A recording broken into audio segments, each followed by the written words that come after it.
So concerning the role of estradiol in brain function and how this affects brain aging.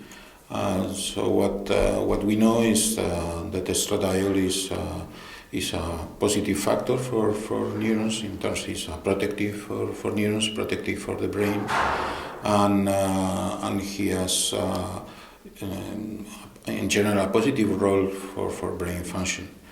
However, most of this information has been obtained in either on young animals, and young animal models of different brain pathologies.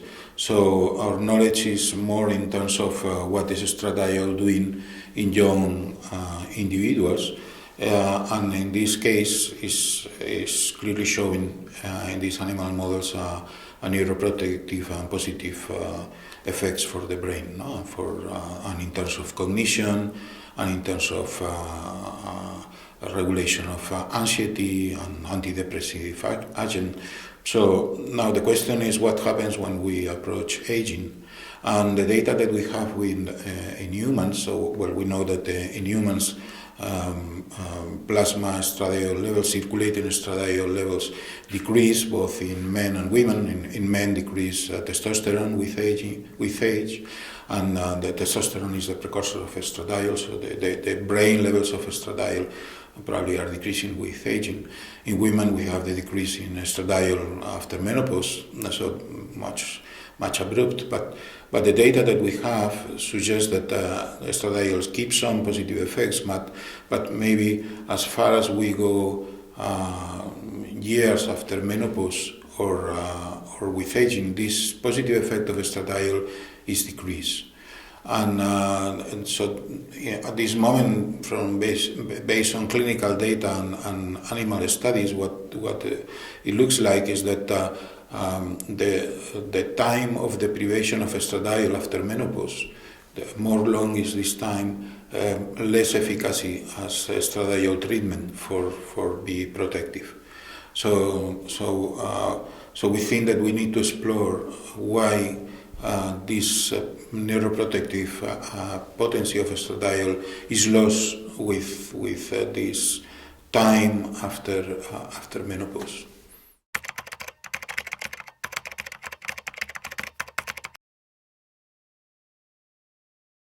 So the use of estradiol as a pharmacological treatment for aged people has the limitation of the hormonal effects of estradiol, so feminising actions on men, and the potential risk that estradiol has for some estrogen positive cancer in women, no?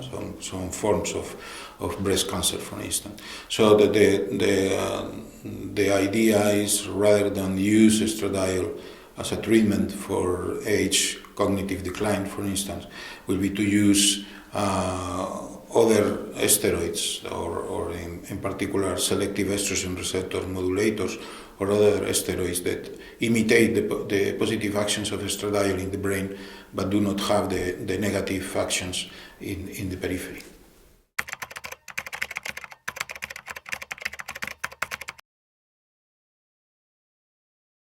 Well, the main advances in our field have been first to understand much better what are the molecular mechanisms that are involved in the protective action of estradiol. So this allows us to understand much better why estradiol lost potency during aging, or understand much better what will be the consequences of estradiol therapy, depending on the conditions in the individuals. And the other positive important advance in the field has been to identify molecules that, like selective estrogen receptor modulators and others, that they imitate the positive actions of estradiol in the brain, and and they don't have the negative. Even they have they are anti-cancerogen. They are antagonists for estrogen in the breast cancer. So they have many of the positive effects of estradiol. So the study of the mechanism of action of these molecules, and maybe the synthesis of new molecules which better and better properties for the brain based on the positive action of estradiol, could be a big advance for the future.